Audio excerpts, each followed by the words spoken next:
नमस्कार दोस्तों, मेरा नाम है रमेश तूफानी और आप देख रहे हैं लाइव के पंगे। आज हम बात करेंगे ऑक्सीजन गैस को लेकर। जी हाँ दोस्तों, देश में काफ़ी बवाल मचा हुआ है ऑक्सीजन गैस की कमी को लेकर। तो इसके बारे में हम आपको पॉजिटिव बातें बताने वाले हैं, अच्छी बातें बताने वाले हैं कि किस प्रकार से देश के अंदर ऑक्सीजन की कमी नहीं है। तो अब इससे पहले कि हम आपको मेन बातें बताना शुरू करें, आपको ये बता देंगे तो जब देश के अंदर ऑक्सीजन की कमी नहीं है तो हाहाकार क्यों मचा।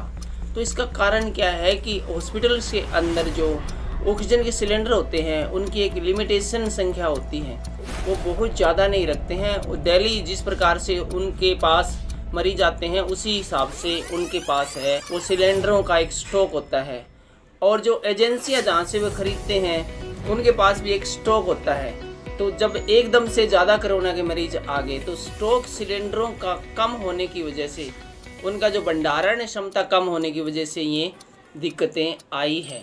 तो आइए अब हम थोड़ी सी गहराई से देख लेते हैं कि भारत के अंदर 7,287 मीट्रिक टन ऑक्सीजन का उत्पादन होता है। कितना उत्पादन होता है? 7,228 मीट्रिक टन दिल्ली का उत्पादन होता है, और हमारी जो स्टॉक रखने की क्षमता है वो है 50,000 मीट्रिक टन। काफ़ी अच्छी संख्या है स्टॉक रखने की।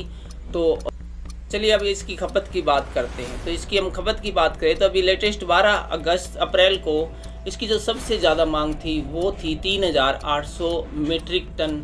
3,842 मीट्रिक टन का मतलब होता है कि जितना उत्पादन होता है उसकी सिर्फ 54% ही डिमांड थी ऑक्सीजन की। तो इसीलिए थोड़ा सा हमें बिल्कुल भी घबराने की ज़रूरत नहीं है, क्योंकि हमारा उत्पादन है वो ऑक्सीजन का बहुत ज़्यादा है, और ऑक्सीजन के मामले में भारत पूरी तरह से आत्मनिर्भर है। और ज़्यादा डिमांड कहाँ है एक बार हम ये बता देते हैं, उसके बाद आगे बात जारी रखेंगे। तो इस समय ज़्यादा डिमांड ऑक्सीजन गैस की है वो महाराष्ट्र में है, गुजरात में है, मध्य प्रदेश में है, और उत्तर प्रदेश में है, कर्नाटक में है, तमिलनाडु में है, दिल्ली में है, और छत्तीसगढ़ में और पंजाब राजस्थान में इस समय, क्योंकि कोरोना के मामले ज़्यादा बढ़ रहे हैं इसलिए वहाँ पर ऑक्सीजन सिलेंडरों की मांग ज़्यादा बढ़ रही है।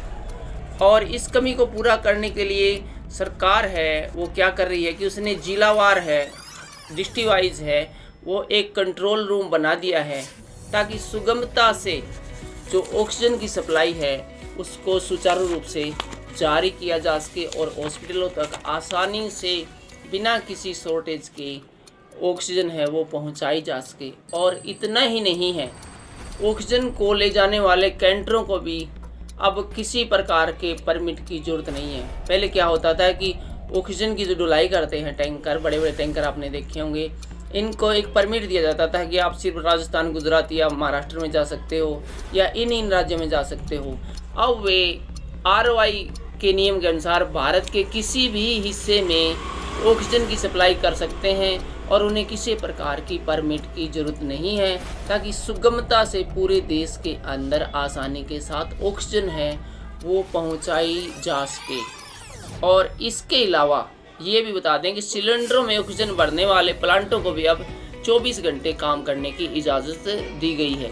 पहले जो फैक्ट्रियाँ थी, जिन फैक्ट्रियों के अंदर बड़े सिलेंडर से छोटे सिलेंडरों में जो गैस ट्रांसलेट की जाती है वो काम करते थे 8 घंटे या 16 घंटे। अब सरकार ने उन कारखानों को बोल दिया है कि आप 24 घंटे हैं उस सिलेंडरों में गैस डालते रहो, आपको किसी प्रकार की हमारी तरफ से कोई दिक्कत नहीं है। आप 24 घंटे अपने कर्मचारियों को बुलाओ और काम कराओ ताकि ऑक्सीजन का संचार है, प्रचार प्रसार है वो सुचारू रूप से होता रहे। और दोस्तों इतना ही नहीं, सरकार ने इंडस्ट्रीज यूज़ में इस्तेमाल होने वाले सिलेंडरों को भी मेडिकल ऑक्सीजन के रूप में इस्तेमाल करने की अनुमति दे दी है। देखो दोस्तों, 2 प्रकार के सिलेंडर होते हैं ऑक्सीजन के, एक वो जो मेडिकल में यूज़ होते हैं और दूसरे ऑक्सीजन के जो इंडस्ट्री में यूज़ होते हैं। आपको पता है कि वेल्डिंग वगैरह करने के लिए ऑक्सीजन की ज़रूरत पड़ती है। तो पहले ऑक्सीजन वाले सिलेंडर है वही मेडिकल में यूज़ होते थे और इंडस्ट्री वाले सिर्फ इंडस्ट्री में।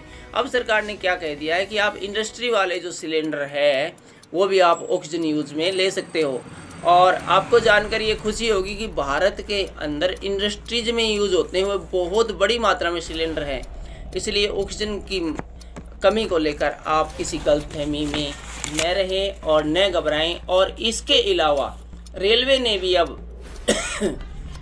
भी अब क्रॉनिकल टैंकों के माध्यम से देश भर में तरल चिकित्सीय ऑक्सीजन के परिवहन को मंजूरी दे दी है।